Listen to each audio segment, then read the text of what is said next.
السلام علیکم ورحمۃ اللہ وبرکاتہ۔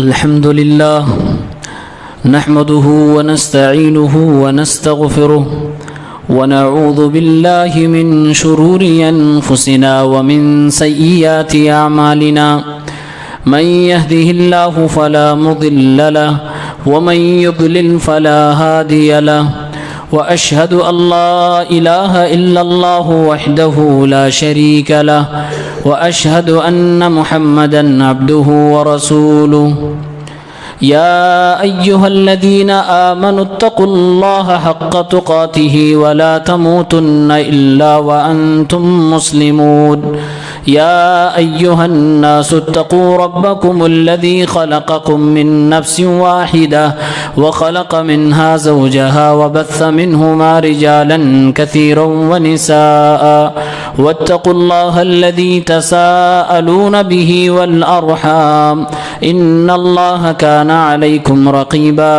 يا أيها الذين آمنوا اتقوا الله وقولوا قولا سديدا يصلح لكم أعمالكم ويغفر لكم ذنوبكم ومن يطع الله ورسوله فقد فاز فوزا عظيما أما بعد فإن خير الحديث كتاب الله وخير الهدي هدي محمد صلى الله عليه وسلم وشر الأمور محدثاتها وكل محدثة بدعة وكل بدعة ضلالة أعوذ بالله من الشيطان الرجيم بسم الله الرحمن الرحيم اليوم أكملت لكم دينكم وأتممت عليكم نعمتي ورضيت لكم الإسلام دينا۔ حاضرین مجلس، اسلامی بھائیوں، نوجوان ساتھیوں، عزیز بچوں، پردہ نشین ماں اور بہنوں، گزشتہ مہینے کے درس میں ہم اور آپ نے یہ سیکھا تھا کہ اسلام کے کتنے مصادر ہیں، اسلامک انفارمیشن کے کتنے سورسز ہیں، دینی اور مذہبی اسلامی باتوں کو جاننے کے لیے کیا کیا اور کون کون سے اوتھینٹک سورسز ہیں۔ تو اس میں ہم نے سیکھا تھا کہ بنیادی طور سے دو مصادر ہیں، قرآن اور اللہ کے نبی صلی اللہ علیہ وسلم کا فرمان۔ تیسرے نمبر پہ اجماع آتا ہے اور چوتھے نمبر پہ قیاس صحیح آتا ہے۔ دراصل اجماع اور قیاس یہ دونوں قرآن و سنت ہی سے ماخوذ ہوتے ہیں، اس لیے مصادر اصلیہ اور authentic sources of Islamic information صرف دو ہی ہیں، قرآن اور سنت۔ آج کے درس میں انشاءاللہ ہم یہ دیکھیں گے کہ اسلامی طور طریقے سے زندگی گزارنے کے لیے کون سا طریقہ ہمارے لیے کارآمد ہے۔ آپ کے سامنے دو ٹرمز یوز ہوتے ہیں، ایک سنت اور دوسرا بدعت۔ سنت اور بدعت یہ دونوں ایک دوسرے کے اپوزٹ ہیں، ایک پہ ثواب ہے، دوسرے پہ گناہ ہے۔ ایک اللہ کے رسول صلی اللہ علیہ وسلم کی پیروی ہے اور ایک اللہ کے نبی صلی اللہ علیہ وسلم کی مخالفت ہے۔ سنت پہ جو عمل کرتے ہیں اسے اہل سنت کہا جاتا ہے۔ نام کے اعتبار سے بہت سارے لوگ خود کو اہل سنت کہتے ہیں، لیکن حقیقی اعتبار سے یعنی سنت کو کون فالو کر رہا ہے، اس اعتبار سے اگر دیکھا جائے تو کچھ ہی لوگ ہیں جو سنت کو فالو کرتے ہیں، اور جو لوگ بدعت پر چلتے ہیں وہ لوگ بھی اپنے آپ کو اہل سنت کہہ رہے ہیں آج کے دور میں، حالانکہ وہ لوگ اہل بدعت ہیں جس کو ہم اور آپ بدعتی کہتے ہیں۔ آج ہم قرآن و حدیث اور صحابہ اور تابعین کے اقوال کی روشنی میں یہ جانیں گے کہ بدعت کتنی خطرناک چیز ہے اور کیا بدعت کا کوئی کانسیپٹ اور تصور ہماری اپنی شریعت میں ہے کہ نہیں ہے۔ تو اس سلسلے میں صاحب کتاب نے جو سوال وارد کیا ہے اور پھر اس کا جواب دیا ہے. پہلا سوال ہے دین میں بدعت کیا ہے؟ دین میں بدعت کیا ہے؟ تو بدعت جو ورڈ ہے پہلے اس کی میننگ ہم اور آپ جانتے ہیں. بدعت ایک عربک لفظ ہے، عربک ورڈ ہے. اس کا معنی ہوتا ہے نئی چیز. نئی چیز خاص طور سے وہ نئی چیز جس کا کوئی پہلے سیمپل نہ رہا ہو. بغیر کسی نقشے کے، بغیر کسی سیمپل کے نئے طور پر بنائی گئی چیز کو بدعت کہتے ہیں. قرآن کریم میں بھی یہ لفظ استعمال ہوا ہے.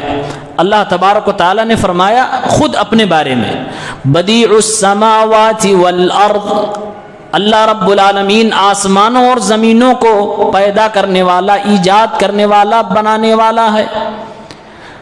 یہ بدیع السماوات والارض، زمین اور آسمان کو بنانے سے پہلے اللہ تعالیٰ نے کوئی نقشہ نہیں بنایا تھا اور نہ کوئی نقشہ اللہ نے پاس کیا تھا. وہ اللہ رب العالمین نے بنایا بغیر کسی سیمپل کے. یعنی زمین و آسمان کو بنانے سے پہلے اس کا کوئی تصور ہی نہیں تھا، کوئی نقشہ ہی نہیں تھا. تو بغیر کسی نقشے اور بغیر پرانی کسی چیز کو دیکھے جو چیز بنائی جاتی ہے اس کو بدعت کہتے ہیں. تو اللہ نے وہی لفظ اپنے لیے استعمال فرمایا کہ آسمان اور زمین کو اللہ تبارک و تعالیٰ نے بغیر کسی پرانی چیز کو دیکھے ہوئے، بغیر کسی نقشے کے بنایا. اسی طرح سے نبی علیہ الصلاۃ والسلام کے بارے میں قرآن میں آیا ہے کہ جب اللہ کے نبی کا لوگوں نے انکار کرنا شروع کیا تو اللہ تعالیٰ نے کہا اے نبی آپ کہیے قُلْ مَا كُنْتُ بِدْعًا مِّنَ الرُّسُلِ، آپ یہ کہہ دیجئے کہ میں کوئی نیا نبی نہیں ہوں. اللہ نے فرمایا آپ کہیے کہ میں کوئی نیا رسول نہیں ہوں. یعنی مجھ سے پہلے اور نبی آ چکے ہیں، سینکڑوں نبی آ چکے ہیں، پھر مجھے انکار کرنے کا کوئی معنی نہیں ہے، کوئی مطلب نہیں سمجھ میں آ رہا ہے. تو قرآن کی ان آیتوں کے ذریعے سے یہ بات سمجھ میں آئے کہ بدعت کسے کہتے ہیں؟ بدعت کہتے ہیں الاختراع علی غیر مثال سابق، پرانی کسی بھی مثال کے بغیر کوئی نئی چیز کی ایجاد کرنے کا نام بدعت ہے. اب اگر اتنی بات سمجھ آ گئی بدعت کی ڈکشنری والی میننگ، پھر بدعت کی حقیقت کیا ہے آپ آسانی سے سمجھ سکتے ہیں. بدعت کسے کہتے ہیں؟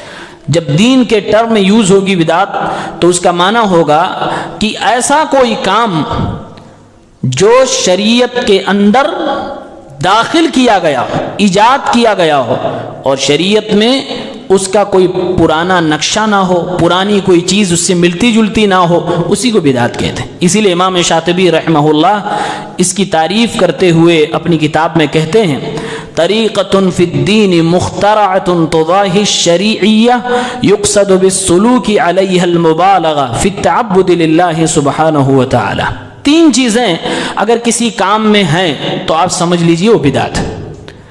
بنیادی تین چیزیں. نمبر ایک کہ وہ چیز ایجاد کی گئی ہو، نئی ہو، پیداوار نئی ہو. کس چیز کے اندر؟ دوسری چیز شریعت کے اندر. نمبر ایک پیداوار ہو، نئی چیز ہو. نمبر دو شریعت کے اندر وہ چیز ایجاد کی گئی ہو. اور نمبر تین اس پر جو بندہ عمل کر رہا ہے وہ یہ سمجھ رہا ہے کہ ہمیں ثواب ملے گا، اس کو وہ شریعت سمجھ کے، ثواب سمجھ کے کر رہا ہے. تو اگر کسی بھی چیز کے اندر یہ تینوں چیزیں پائی جائیں تو سمجھ لیجئے وہ بدعت ہے. نمبر ایک وہ ایجاد کی گئی ہے. ایجاد کی گئی کیا مطلب؟ کہ اس سے پہلے اس کی کوئی بھی مثال شریعت میں نہیں ملی، دور دور تک اس کا کوئی رشتہ نہیں مل رہا ہے.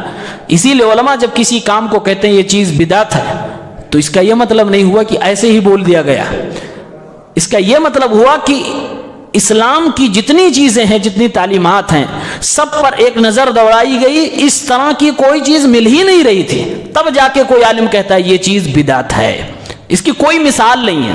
تو یہ ایجاد کی گئی چیز ہو، دوسری چیز یہ کہ وہ شریعت کے اندر ایجاد کی گئی چیز ہو۔ دنیاوی اعتبار سے اگر کوئی چیز کو ایجاد کرتا ہے تو اسلام کے اندر وہ مباح ہے، جائز ہے۔ جیسے اللہ کے نبی کے زمانے میں ایروپلین نہیں تھا، آج کے دور میں ہے۔ اللہ کے نبی کے زمانے میں موبائل، اسمارٹ فون، لیپ ٹاپ یہ سب نہیں تھا، آج کے زمانے میں ہے۔ تو موبائل کا، لیپ ٹاپ کا اور ایروپلین کا یا نئی نئی چیزیں جو بھی سائنس اور ٹیکنالوجی کی چیزوں میں ایجاد ہوئی ہیں، یہ سب بدعت نہیں ہے۔ اس کو اگر کوئی بدعت کہتا ہے تو یا تو وہ بدعت کو سمجھا ہی نہیں کہ بدعت کسے کہتے ہیں، یا تو پھر سمجھ گیا لیکن وہ مذاق بنا رہا ہے۔ اس لیے بدعت جو دین کے نام پہ ایجاد کیا جائے گا اسی کو کہیں گے۔ دنیا کے نام پر، دنیا کی چیزوں میں جو نئی نئی ترقی آئے گی، اسلام اس کو بدعت نہیں کہتا، بلکہ وہ انسانی ترقی ہے، وہ مباح ہے اور ایسا ہونا چاہیے۔ یہ ترقی انسان کی ضرورت کے لیے، اس کی ترقی کے لیے انتہائی زیادہ ضروری ہے۔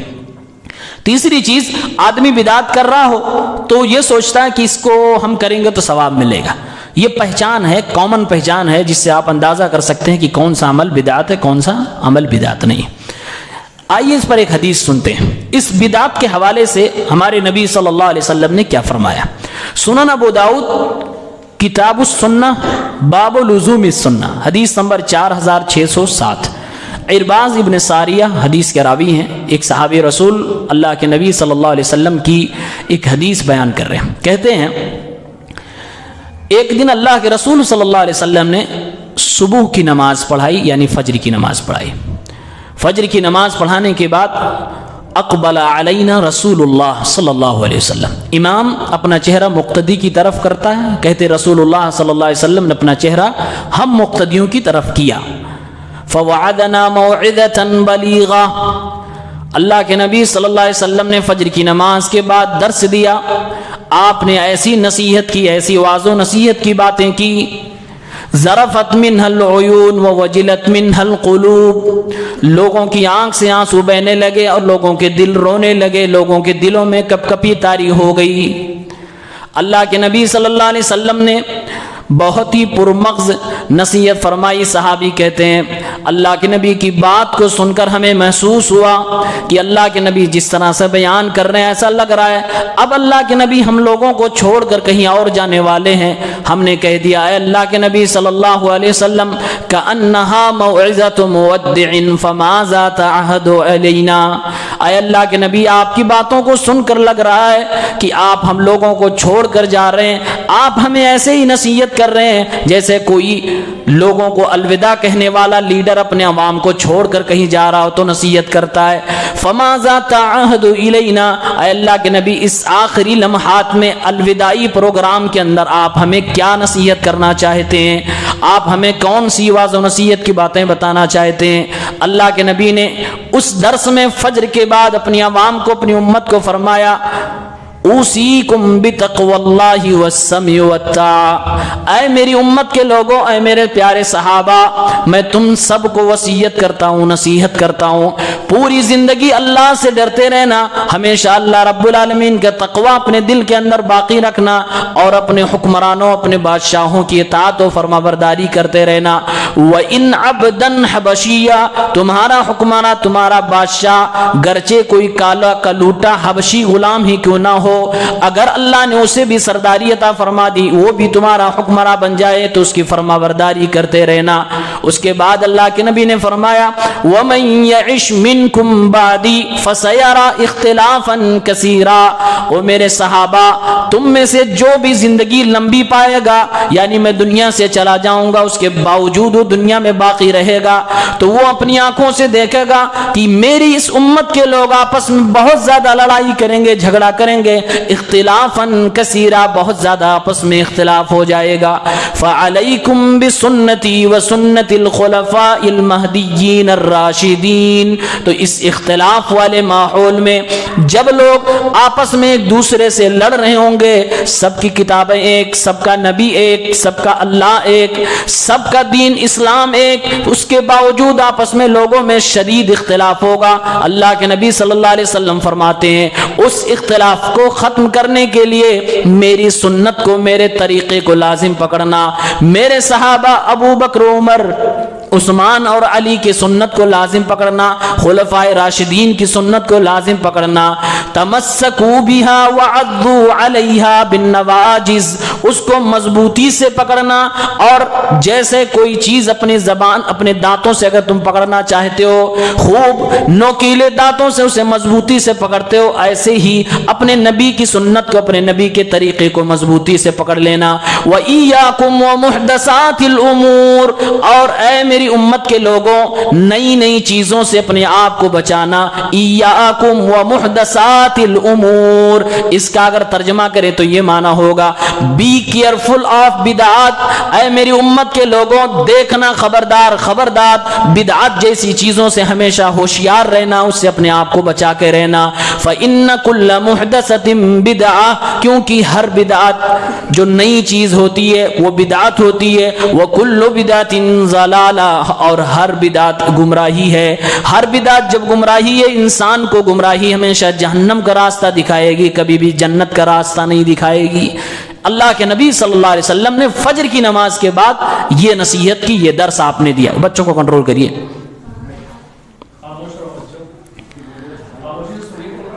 فجر کی نماز کے بعد ہمارے نبی صلی اللہ علیہ وسلم نے کیا نصیحت کی؟ تقوی کی نصیحت کی، اپنے اسلامی حکمراں کی فرما برداری کی نصیحت کی، اور تیسری جو سب سے لمبی نصیحت تھی اس فجر کے درس میں، بدعات سے دور رہیے اور سنت کے قریب آئیے۔ آج یہی آپ کے اس درس کا عنوان ہے کہ سنت کو اپنائیے، بدعات کو چھوڑیے۔ سنت اور بدعات کا جو ٹکراؤ ہے یہ شروع دور سے، پہلی صدی سے لے کر آج تک جاری ہے اور قیامت تک جاری رہے گا۔ ہمیشہ ایک بدعتی شخص ایک سنت پر عمل کرنے والے شخص سے نفرت ضرور کرے گا، اور اسی نفرت کی بنیاد پر بہت ساری برائیاں جنم لیتی ہیں، دشمنی، حسد، مار پیٹ، ایک دوسرے کو باطل کہنا، کفر کا حکم لگانا، نہ جانے مار پیٹ، قتل تک کی نوبت آ جاتی ہے اسی سنت اور بدعت کی لڑائی میں۔ حالانکہ وہ بھی اپنی زبان سے یہ کہتے ہیں کہ ہم اللہ کے نبی صلی اللہ علیہ وسلم سے محبت کرتے ہیں، ہمیں نبی سے پیار ہے، نبی کی سنتوں پہ ہم عمل کریں گے۔ دعویٰ صرف زبانی ہوتا، عمل نہیں ہوتا۔ حقیقت میں سچا مسلمان وہ ہے جو اپنے نبی صلی اللہ علیہ وسلم کی سنتوں پر عمل کرے۔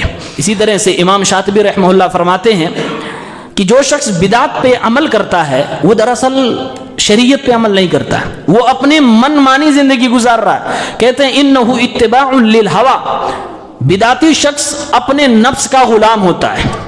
لأن العقل اذا لم يكن متبعا للشرع لم يبق له الا الهوى والشهوة، کیونکہ عقل اگر شریعت کی پابند نہیں ہے، ہر انسان کے پاس دماغ ہے، ہر انسان کا دماغ جو مسلمان ہے وہ شریعت کا پابند ہونا چاہیے، شریعت کے پیچھے رہنا چاہیے، اس کے آگے نہیں بڑھنا چاہیے۔ اگر شریعت کا پابند انسان کا دماغ نہیں ہے تو 100% ہے کہ وہ انسان اپنے نفس کا پابند ہوگا، اپنی شہوت کا اور اپنے ہوا پرستی کا وہ غلام ہوگا۔ تو جو شخص سنت کی مخالفت کرے، سنت سے جس کو چڑ ہو جائے، 100% گارنٹی ہے کہ اس کو بدعت سے محبت ہوگی، اور بدعت کو پروموٹ کرنے والا بھی کسی نہ کسی دن وہ بن ہی جائے گا۔ اسی لیے ہمیں اور آپ کو بدعت سے کوسوں دور رہنا چاہیے۔ بدعت کے حوالے سے صحابہ کرام نے، تابعین اعظام نے کیا کہا ہے، آئیے چند نمونے آپ کے سامنے رکھتا ہوں۔ ایک صحابی ہیں حذیفہ ابن یمان رضی اللہ عنہ، کہتے ہیں کل عبادت لم يتعبدها اصحاب رسول اللہ فلا تعبدوها، اے اللہ کے نبی صلی اللہ علیہ وسلم کے پیارے ساتھیوں، ہر وہ عبادت جسے اللہ کے نبی کے ساتھیوں نے نہیں کیا، ہر وہ عبادت جسے اللہ کے نبی کے ساتھیوں نے یعنی صحابہ کرام نے نہیں کیا، فلا تعبدوها، تم وہ عبادت کبھی نہ کرنا۔ بات عبادت کی ہو رہی ہے، کہہ رہے ہیں ہر وہ عبادت جسے صحابہ نے نہیں کیا وہ عبادت کبھی تم نہ کرنا۔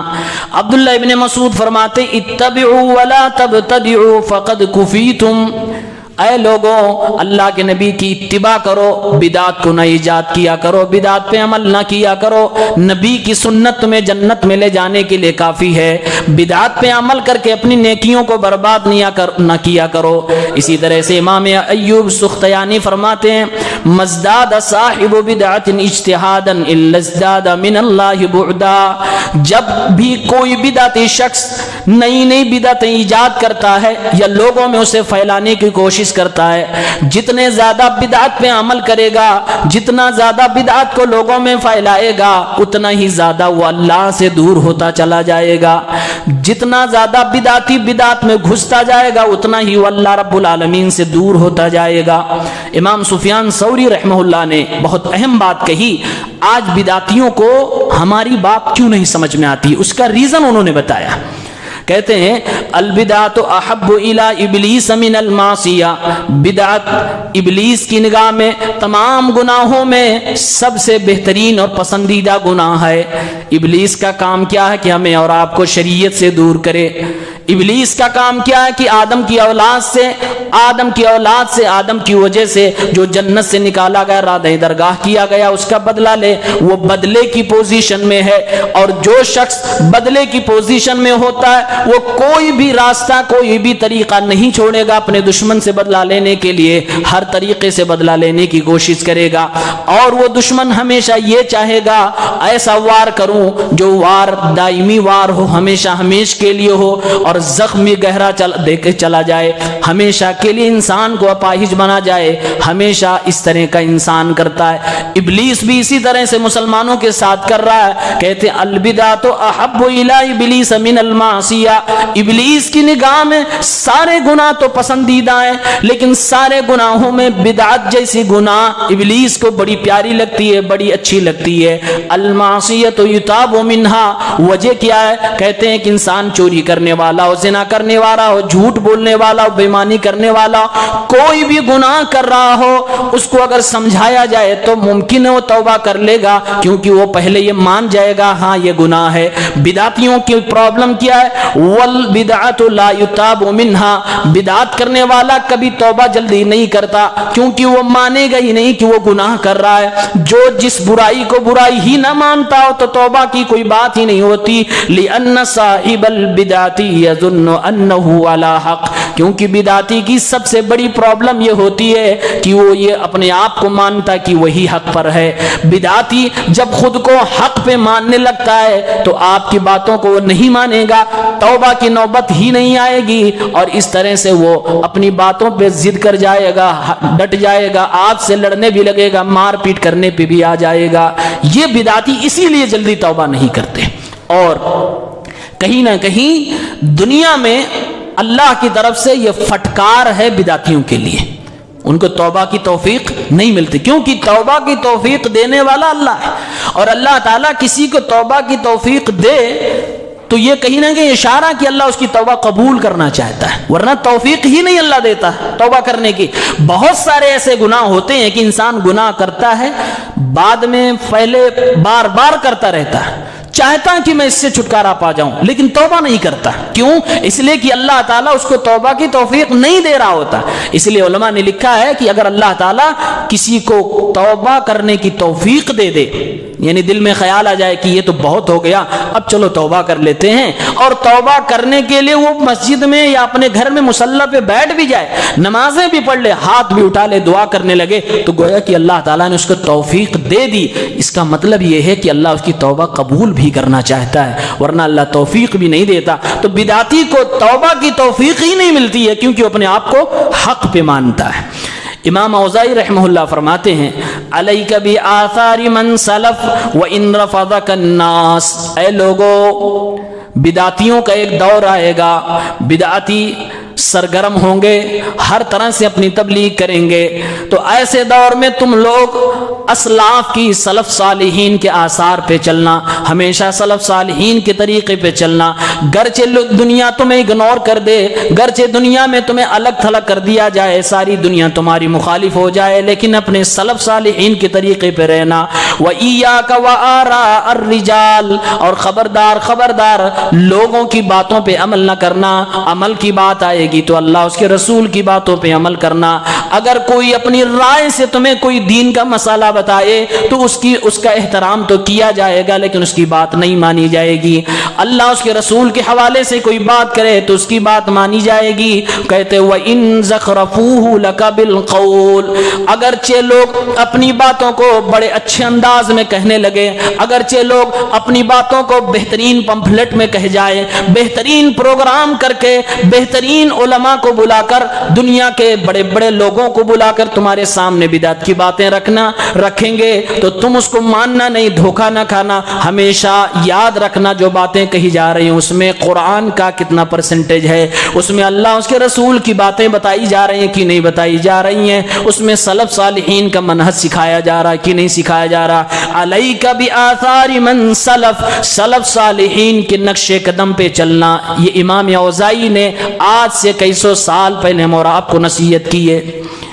اسی طرح سے حسان ابن عطیہ کہتے ہیں, اور یہ بھی آج کے لوگوں کو سوچنے کی ضرورت ہے, مبتدع قوم بدعتا فی دینہم الا نزع اللہ عن سنتہم مثلہا. جب بھی کوئی قوم کسی بدعت کا ارتکاب کرتی ہے, کوئی بدعت انجام دیتی ہے, تو اس قوم سے اللہ رب العالمین ایک سنت کو اٹھا لیتا ہے. یہ بڑی پوائنٹ کی بات ہے. جس سماج میں, جس گھر کے اندر بدعت کو جنم دیا جائے گا, بدعت کو کے اوپر عمل کیا جائے گا, اس گھر سے ضرور کوئی نہ کوئی سنت اٹھا لی جائے گی. اور زندگی کے ہر شعبے میں غور کر لیجئے, زندگی کے ہر موڑ پہ دیکھ لیجئے, جہاں جہاں بدعت کی جاتی ہے وہاں وہاں لوگ سنتیں چھوڑ رہے ہوتے ہیں, لوگوں کو سنتوں سے نفرت ہو جاتی ہے. اب تو نوبت یہ آ گئی ہے, بدعت پر عمل کرنے کے چکر میں لوگ فرض تک چھوڑ جا رہے ہیں, نمازیں تک چھوڑ دیتے ہیں, عبادات تو چھوڑ دیتے ہیں, سنت کی تو بات ہی الگ ہے. جب بھی بدعت پہ عمل ہوگا تو سنت چھوڑ دی جائے گی. مثال دینے کی ضرورت نہیں, ہر بدعتی پروگرام میں, مجلس میں, جلوس میں آپ دیکھیں گے سنت کی دھجی اڑائی جائے گی. وہ بدعت کی مجلس ہے ہی نہیں جس میں سنت کی دھجی نہ اڑائی جائے. اور سنت کس کی؟ رسول اللہ صلی اللہ علیہ وسلم کی. اللہ تعالی ہم سب کو بدعت جیسے گھناؤنے عمل سے محفوظ رکھے.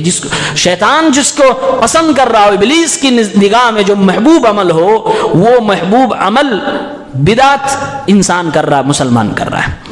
حضرت عمر سے ایک قول منقول ہے, وہ کہتے ہیں بدعتیوں کے حوالے سے, ایاکم واصحاب الرائے, اے لوگوں ہمیشہ قرآن و سنت کو چھوڑ کر اپنی رائے اور عقل سے جو لوگ بات کرتے ہیں دین کے معاملے میں, خبردار خبردار ان سے دور رہنا. فإنہم اعداء السنن, کیونکہ یہ لوگ سنتوں کے دشمن ہیں. اعداء مطلب دشمن. کہتے ہیں کہ جو رائے اور عقل سے گفتگو کرے, جو فتویٰ بازی کرے اپنی عقل سے, اپنی رائے سے, جس میں کتاب و سنت کا کوئی شائبہ نہ ہو, فإنہم اعداء السنن, یہی لوگ سنتوں کے دشمن ہوتے ہیں. آیتہم الاحادیث ان یحفظوها, ایسے لوگوں کو حدیثیں یاد نہیں ہوتی, ایسے لوگ ذہنی مریض ہوتے ہیں, ایسے لوگ دماغی اور قلبی مریض ہوتے ہیں, ان کو حدیثوں سے نفرت ہوتی ہے, ان کو اللہ کے نبی کی سنتوں سے نفرت ہوتی ہے. جس چیز سے انسان کو نفرت ہو وہ چیز اسے یاد بھی نہیں ہوا کرتی ہے. ایسے لوگوں کو حدیثیں یاد نہیں ہوتی ہیں. فقالوا بالرائے, تو یہ لوگ فتویٰ بھی دیتے ہیں تو حدیث چھوڑ کر اپنے منمانی فتویٰ دینے لگتے ہیں, رائے سے اور عقل سے فتویٰ دیتے ہیں. فضلوا واضلوا, تو یہ خود بھی گمراہ ہوتے ہیں, دوسروں کو بھی گمراہ کر دیتے ہیں. اس لیے اگر علم نہ ہو, بغیر علم کے فتویٰ بازی کرنا یہ خود اپنے آپ میں ایک بدعت ہے, اور یہ گمراہی کا سبب ہے.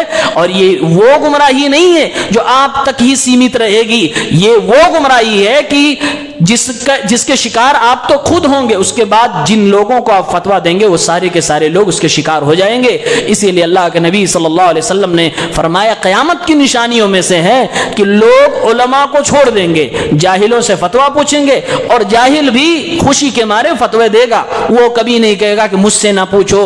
تو اللہ کے نبی فرماتے ہیں وہ خود گمراہ ہوگا اور دوسروں کو بھی لے جائے گا, ڈبا دے گا.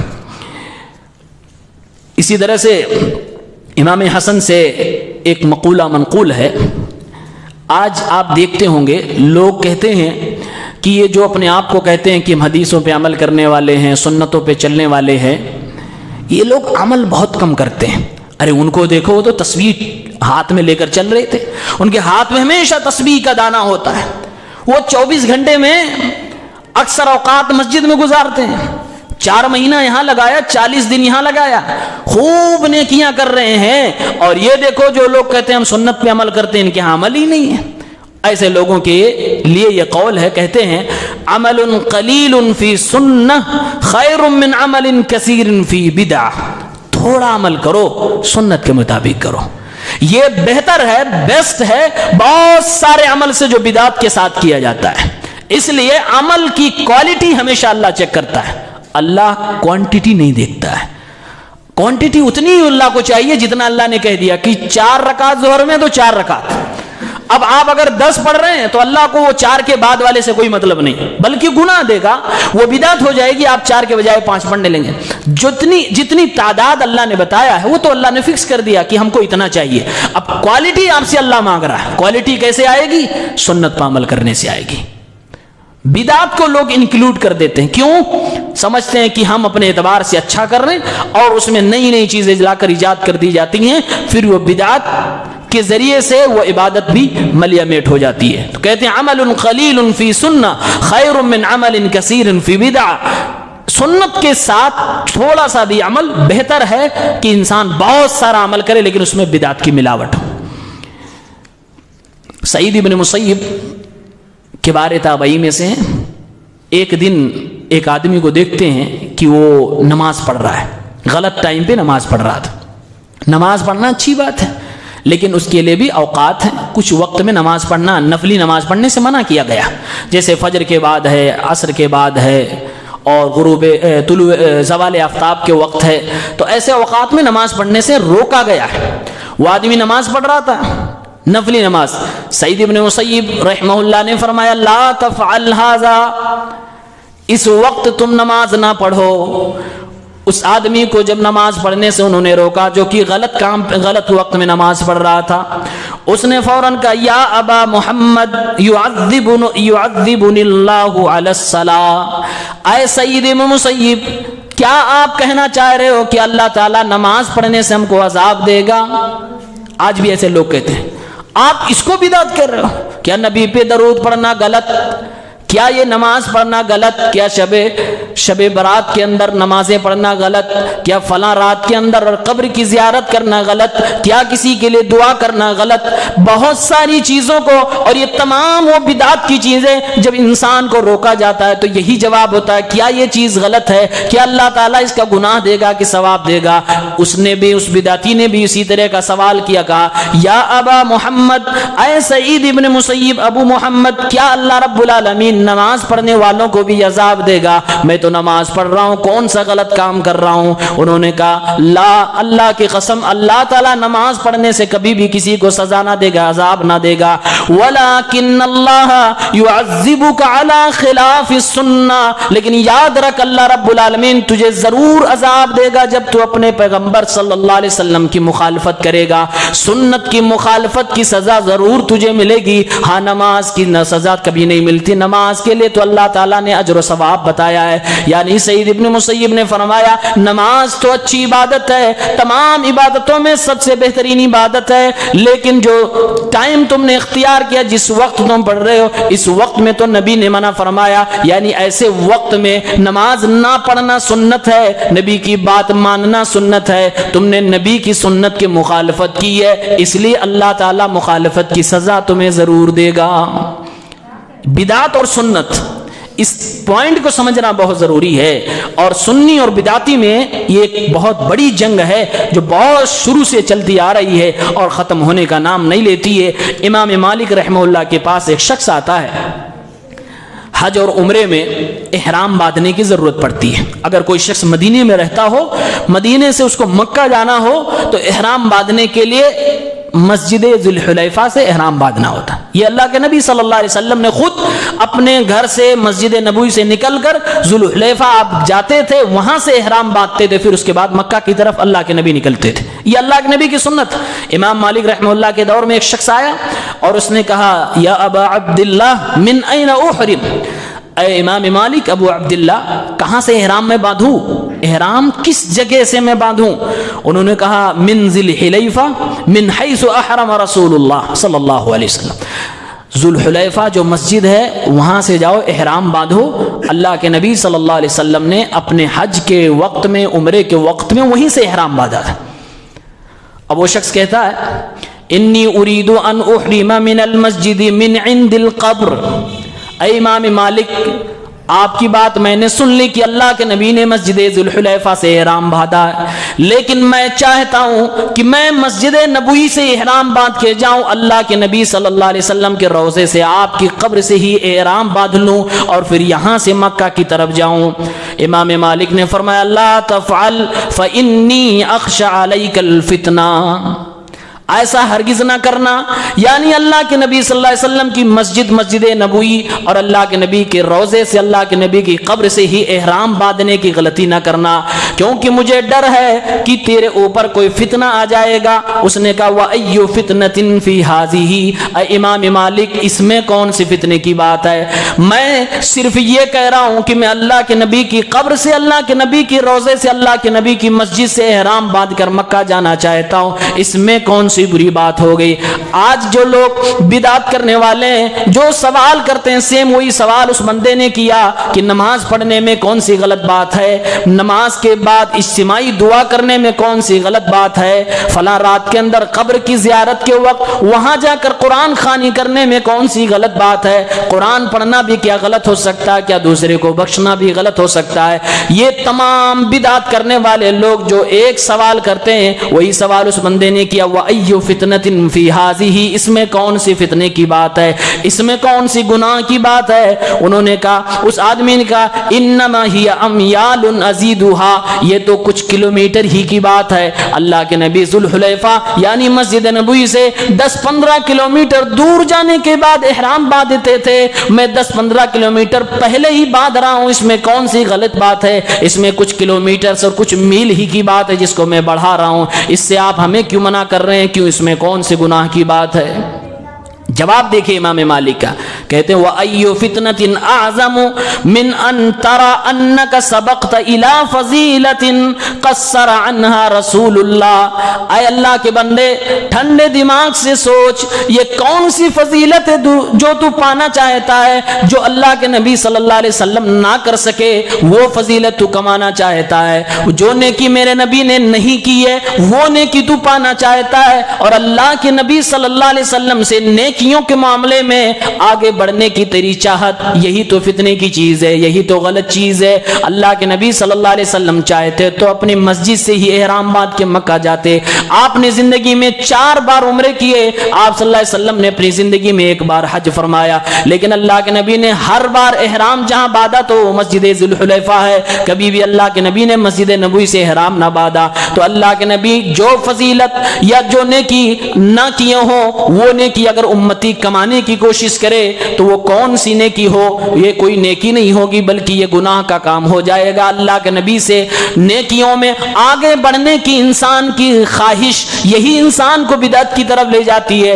اگر کوئی انسان بدعت کرتا ہے تو گویا کہ وہ یہ سوچ رہا ہے کہ اللہ کے نبی صلی اللہ علیہ وسلم یہ نیکی نہیں کیے، صحابہ نے یہ نہیں کیا، لاؤ ہم کر لیتے ہیں، یہ نیکی ہمیں مل جائے گی۔ اے میرے بھائیوں مسلمانوں، اللہ کی قسم وہ نیکی نہیں ہوتی جس کو نبی نے نیکی نہ کیا ہو، جس نیکی کو نبی نے ہاتھ نہ لگایا، نبی کے صحابہ نے نہ کیا ہو، وہ نیکی ہوتی ہی نہیں ہے۔ اللہ کے نبی صلی اللہ علیہ وسلم خود اپنی زبان سے بیان فرماتے ہیں، اے میری امت کے لوگوں، جو دین میں نے تمہیں دیا ہے بڑا صاف شفاف ہے، جس طرح سے دن میں اجالا ہوتا ہے، میرے دین کی جو راتیں ہیں وہ دن کے اجالوں سے بھی زیادہ اجالی ہیں، اس میں کوئی پیچیدگی نہیں ہے، ساری چیزیں واضح ہیں، ساری چیزیں دن کے اجالے میں جیسے تم دیکھ سکتے ہو اسے دین کے معاملات بھی واضح ہیں۔ اللہ کے نبی بیان فرماتے ہیں، آسمان میں اگر کوئی پرندہ بھی میرے دور میں اڑ رہا ہے، میں نے اس پرندے کے بارے میں بھی تمہیں بتا دیا ہے۔ اے میری امت کے لوگوں، کبھی بھی یہ مت سوچنا کہ میرے نبی نے کوئی چیز چھپا لی ہے،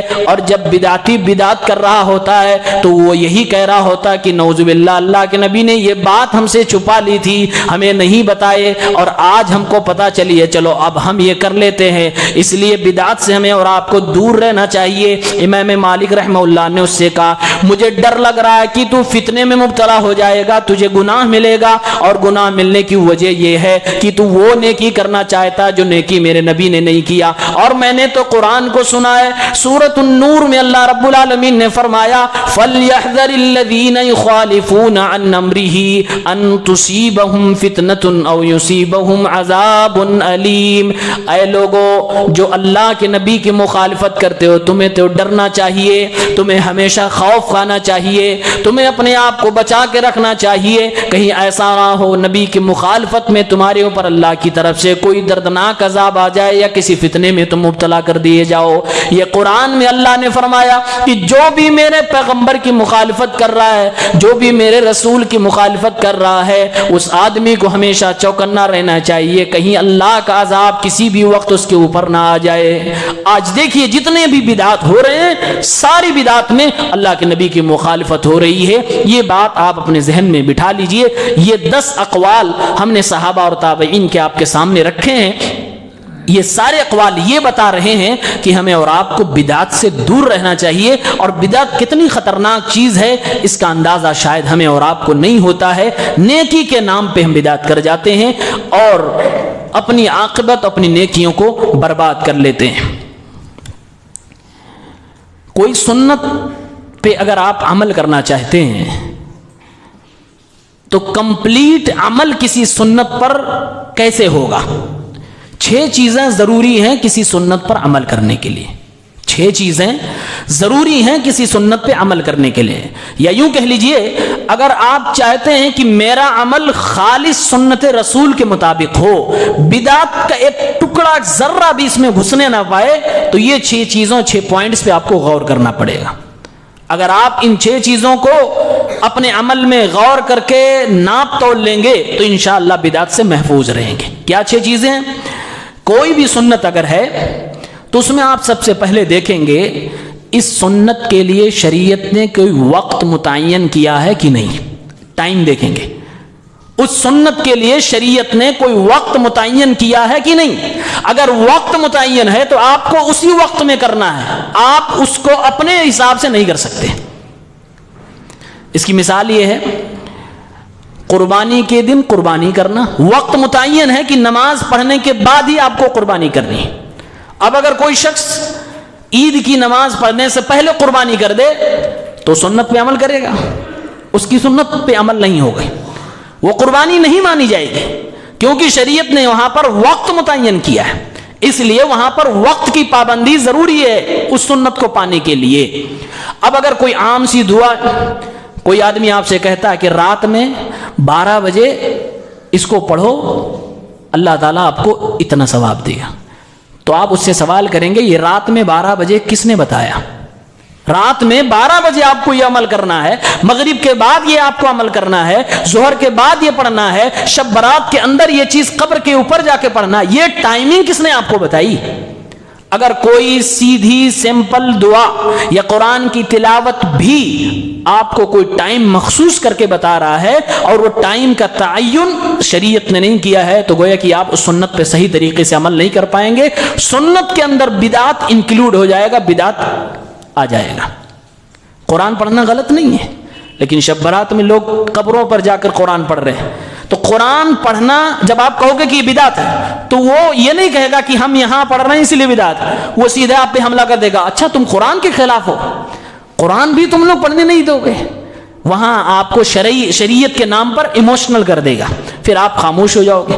معاملہ یہ نہیں ہے کہ قرآن پڑھنا غلط، معاملہ یہ ہے کہ یہ ٹائمنگ آپ نے جو طے کی ہے کہ فلاں رات میں اور فلاں جگہ پر جا کر ہم پڑھیں گے، یہ کہاں سے ہے، اس کا ثبوت دو، اور شریعت اس کا ثبوت مانگتا ہے۔ جیسے اس کی مثال ہے، عید کے دن قربانی عید کی نماز کے بعد ہوگی، پہلے اگر کوئی کرے تو شریعت میں وہ قربانی نہیں مانی جاتی ہے۔ دوسری چیز جو سنت پر عمل کرنے کے لیے ہمیں دیکھنی چاہیے، مقدار یعنی کہ نمبر۔ اللہ کے نبی صلی اللہ علیہ وسلم کو کوئی سنت ہے، اب اس میں 1 بار 2 بار 3 بار اگر یہ چیز بتائی گئی ہے تو ہمیں اسی پہ عمل کرنا، لیکن شریعت میں اگر کسی چیز کے تعلق سے نمبر نہیں بتایا گیا، مقدار نہیں بتائی گئی، اتنی بار کرنا ایسا نہیں کہا گیا، تو اپنی مرضی سے ہم اس میں نہیں کر سکتے۔ مثال ہے، وضو کرتے ہیں، وضو میں ہاتھ کتنی بار دھلنا ہے؟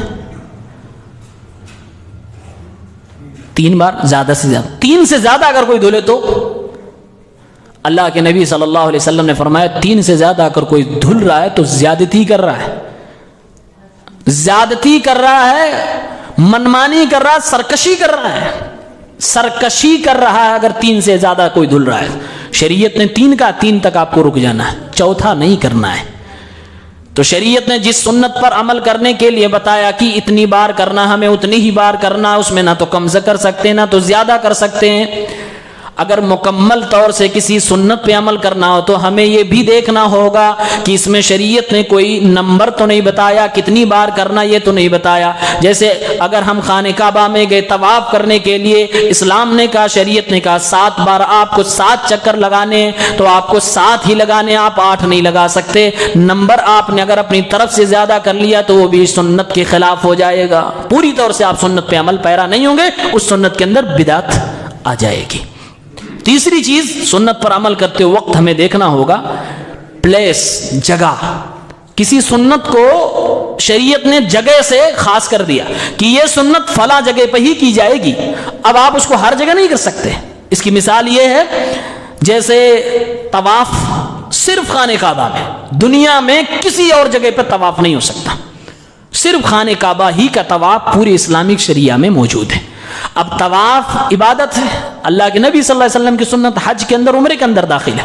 اب اگر کوئی کہے طواف عبادت ہے، اب آپ کے ہاں مزار پہ کوئی طواف کر رہا ہو، یا کہیں دنیا کے کسی بھی کونے میں عام طور سے مزاروں ہی کا طواف ہو رہا ہے، اور بہت ساری اسلامک کنٹریز میں مزاروں کا طواف تھوک کے حساب سے ہو رہا ہے۔ دیہاتوں میں خود میں نے اپنی آنکھوں سے دیکھا، لوگ طواف کر رہے ہیں، اور طواف ہی نہیں، صرف الٹا طواف کر رہے ہیں۔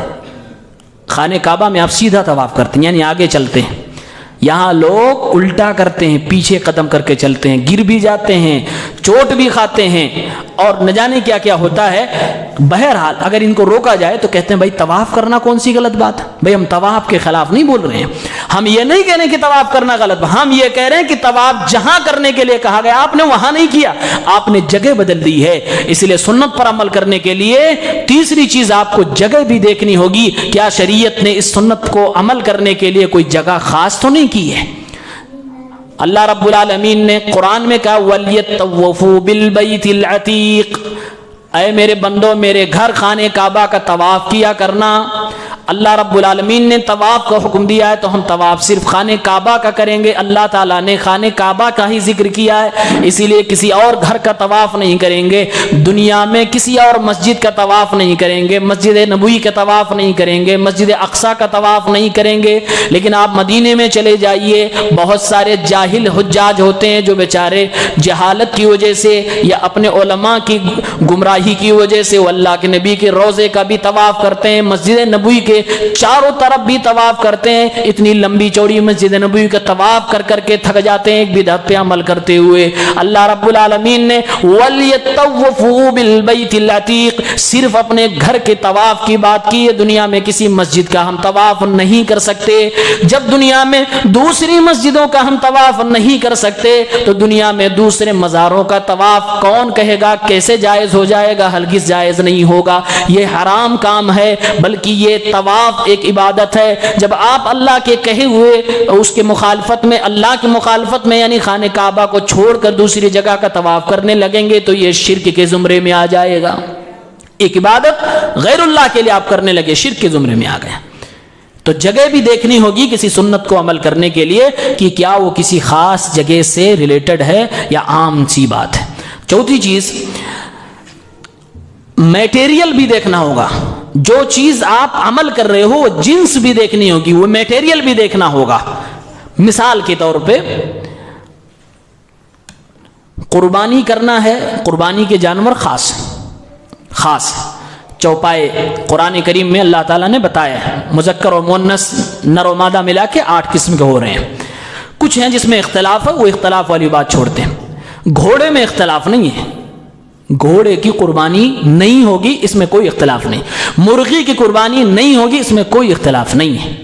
اب اگر کوئی کہے اسلام نے قربانی مانگی ہے، بھائی آج کے لوگوں کو چکن زیادہ پسند ہے تو 10,000 کا ایک بکرا کم سے کم ہم لائیں گے 2 دانت والا، 10,000 میں ہمیں کم سے کم 1 کنٹل چکن ملے گا، تو 1 کنٹل مرغی لاتے ہیں اور اس کے بعد اسی کی ہم قربانی کرتے ہیں، کیونکہ لوگوں کو چکن زیادہ پسند ہے۔ اس کے بعد کٹوائیں گے، اس کے بعد بھنڈارا بنوائیں گے، لوگوں کو خوب کھلائیں گے، ہماری قربانی بھی ہوگی، غریبوں کی مدد بھی ہو جائے گی، بھوکے لوگوں کو کھلا بھی دیں گے۔ یہ لوجک دے سکتے ہیں لوگ۔ بہت سارے لوگ اس سے تھوڑا اور آگے بڑھتے ہیں، کہتے ہیں بھائی قربانی کی ضرورت ہی نہیں، وہی پیسہ غریبوں کو مدد کر دو۔ یہ اس سے بھی بڑی بات، خطرناک بات ہے۔ ایسے لوگوں کو معلوم ہی نہیں کہ سنت کسے کہتے ہیں اور سنت پہ عمل کرنا کون سی چیز ہوتی ہے۔ سنت پہ عمل کرنے کے لیے میٹیریل کی بھی چھان بین اور تحقیق ضروری ہے۔ کون سی چیز یہاں پر کرنے کے لیے کہا گیا ہے وہی چیز آپ کو کرنی ہے، اس دائرے میں رہ کر کرنا، آپ اس سے باہر نہیں جا سکتے۔ اسی طرح سے اگر آپ قربانی کریں، گرچہ آپ کو چکن محبوب ہے، گھوڑے کا گوشت محبوب ہے، دوسرے جانوروں جو حلال ہے گوشت محبوب ہے، لیکن ہم قربانی میں وہ جانور ذبح کریں گے، اسلام میں کہا جائے گا قربانی نہیں مانی جائے گی۔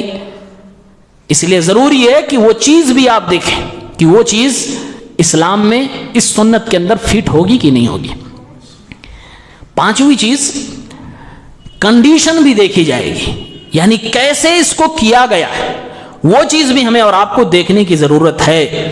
مثال کے طور پہ اللہ کے نبی صلی اللہ علیہ وسلم جو نماز پڑھتے ہیں تو کیسے نماز پڑھتے تھے؟ پہلے رکوع کرتے تھے کہ پہلے سجدہ؟ پہلے رکوع کرتے تھے، پھر بعد میں سجدے کا نمبر آتا۔ اب کوئی کہے نماز ہی تو پڑھنا ہے، لاؤ آج پہلے سجدہ کرتے ہیں بعد میں رکوع کریں گے، نماز ہوگی اس کی؟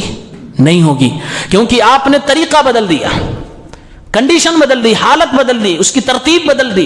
اس لیے سنت کے عمل کے لیے 5ویں یہ چیز بھی ضروری ہے کہ آپ اس سنت کے لیے کنڈیشن دیکھیں، اس کی کیفیت دیکھیں، میرے نبی صلی اللہ علیہ وسلم نے کیسے اس سنت کو انجام دیا ہے۔ اور صحابی کا تو بیان ہی ہے کہ ہر وہ عبادت جو رسول اللہ صلی اللہ علیہ وسلم اور آپ کے صحابہ نے نہیں کیا، اس عبادت کو کرنے کی ضرورت ہی نہیں ہے۔ مطلب یہ ہوا جو بھی عبادتیں صحابہ کر کے گئے ہیں، اور جب کر کے گئے ہیں تو اس کا پریکٹیکل نمونہ بھی آپ کے پاس موجود ہے۔ آپ کو ایسے ہی بے آب و گیا وادی میں اندھیروں میں چھوڑ کر میرے پیغمبر صلی اللہ علیہ وسلم نہیں گئے ہیں، اس لیے وہاں سے طریقہ لیا جائے گا جہاں سے صحابہ کرام لیا کرتے تھے، تابعین اعظام سلف صالحین لیا کرتے تھے۔